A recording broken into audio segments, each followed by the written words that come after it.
Picture this. You're standing in a courtroom facing a misdemeanor charge and 2 civil traffic infractions. Nothing that's going to change your life if you just play it straight. But instead, you look the judge dead in the eye and say, "I do not consent." No jury summons, no plea deal, no cooperation. Just a flat-out demand that the entire case be vacated, erased. Because according to you, the court itself has no authority to touch you. That's exactly what happens today in the case of the people of the city of Burton versus Christopher Allen Renfro. 3 files, 1 misdemeanor, 2 civil infractions, and a defendant who's about to walk the court through a legal philosophy pulled from the Declaration of Independence, the William Lynch letters, and a theory of consent to be governed that, spoiler alert, has never once worked in an American courtroom. This is what's known online as a sovereign citizen defense, and if you've spent any time in the legal commentary corner of YouTube, you know exactly where this is headed. These arguments sound compelling if you don't know the law. They cite real historical documents. They use real constitutional language. But they misapply almost all of it, and judges have heard every version of this script 100 times before. So today, we're going to break down exactly what Renfro argues, why the judge shuts each point down point by point, what discovery actually means, and why waiving it might be a bigger mistake than it sounds, and why representing yourself against a trained prosecutor is one of the riskiest moves you can make in a courtroom, even when you're this confident. Stick around, because by the end of this hearing, the judge is going to ask Renfro directly whether he understands the disadvantage he's putting himself in. His answer might surprise you. Let's get into it. All right. Ms. Renfro, you can come on. All right, I have 3 files here. I have, it's like 2 civil infractions, 1 misdemeanor case. Misdemeanor file is 25F00373ON. People of the City of Burton versus Christopher Allen Renfro, and then the 2 civil infractions, 25F00141OI and 25F00394OI. People of the City of Burton versus Christopher Allen Renfro. And Attorney Odette. Legal clarification. Insert directly after the judge's denial before the discovery discussion. Sharp, explanatory, but engaging. Okay, let's pause right here, because this is the moment a lot of viewers are going to want explained. Renfro just argued that a jury trial without a grand jury violates the Constitution. That's a common misunderstanding. A grand jury and a trial jury are 2 completely different things.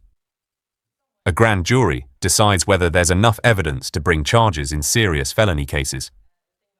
A trial jury, what's actually happening here, decides guilt or innocence at trial. Misdemeanors in most states don't require a grand jury indictment at all, so this argument, while it sounds technical and lawyery, just doesn't apply to the case in front of him. He also argues the civil infractions can't be prosecuted because this is a criminal jurisdiction. Notice how the judge actually agrees with half of that statement. Civil infractions genuinely aren't criminal charges. That part's true. But then explains the legal conclusion Renfro draws from it is wrong. Civil infractions don't carry jail time, which is exactly why they don't get a jury trial. Instead, they get what's called a formal hearing. Same courtroom, same judge, different procedural track. This is the core trap of sovereign citizen-style arguments. They often start from a real, technically accurate legal fact, and then leap to a conclusion the law doesn't actually support. It sounds like a gotcha, but courts have heard this exact playbook for decades, and the outcome is always the same. Good afternoon, Your Honor. This is the time set for a pre-trial and possible motion hearing. I've received no motions. I don't anticipate there being any at this time. And we're just asking if we continue to the jury trial date, as my associate has indicated that Mr. Renfro is not inclined to accept any sort of offer. All right, thank you for that. And then Mr. Renfro, can you go ahead and state your name for the record? My name is Christopher Allen Renfro.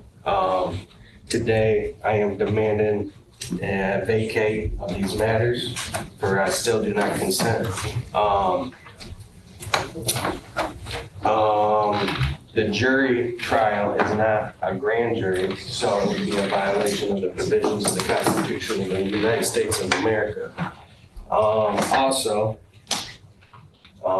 the traffic tickets were not criminal, which this jurisdiction is for criminals, so I'd like those vacated also.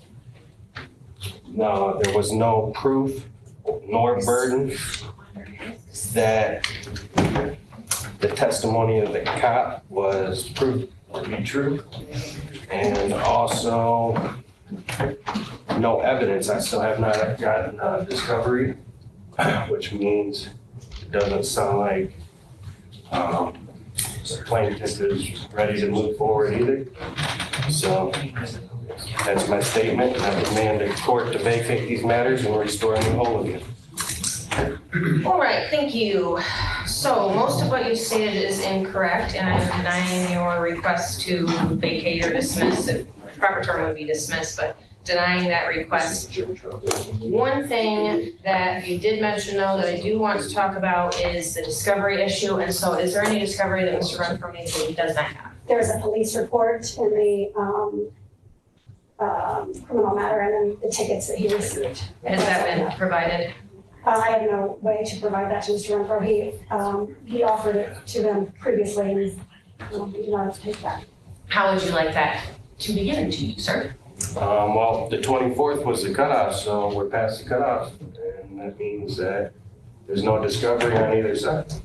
What it means is that the rules in this court are set by me. And if you Drama want to slash stop- stakes call out.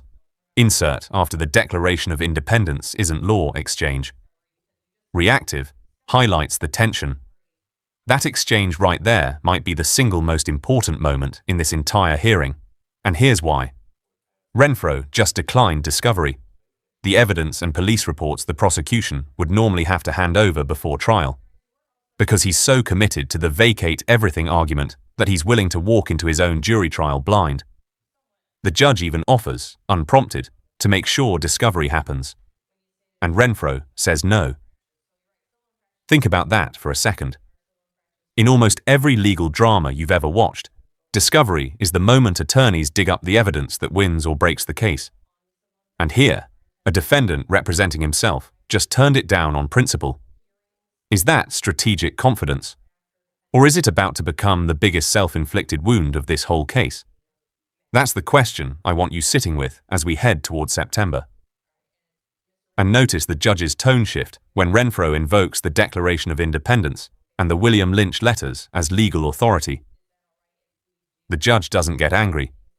He gets almost patient, methodically explaining that the declaration was a political statement to a king, not binding law.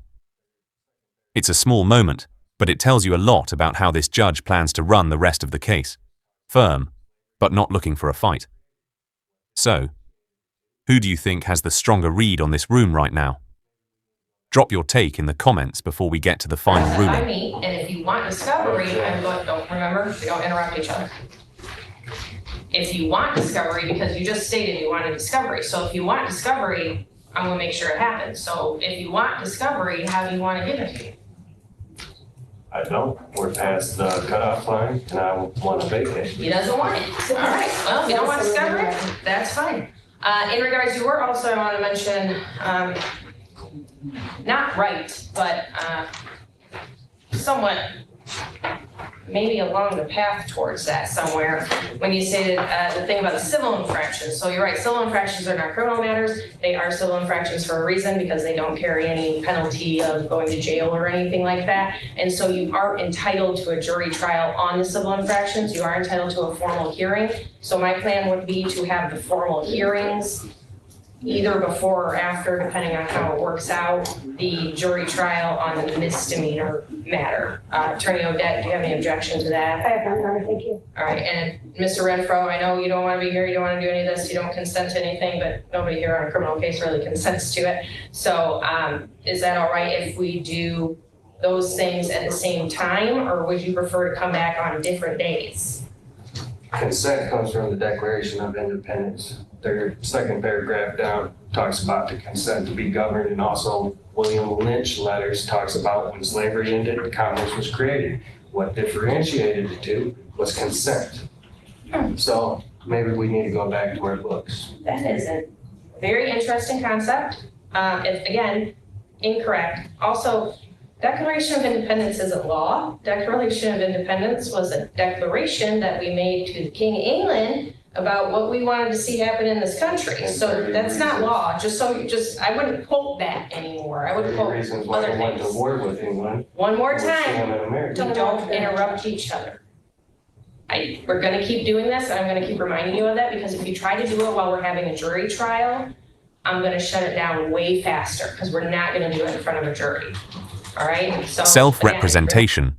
Deep dive. Insert directly before, is that true? Self-representation exchange.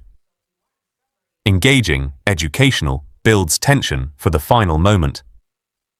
Before we get to how this hearing wraps up, there's one procedural moment coming up that deserves real attention. Because it's the part of this case that could matter most for how the trial actually goes. The judge is about to formally confirm that Renfro intends to represent himself, what's legally known as proceeding pro se. This isn't a throwaway question.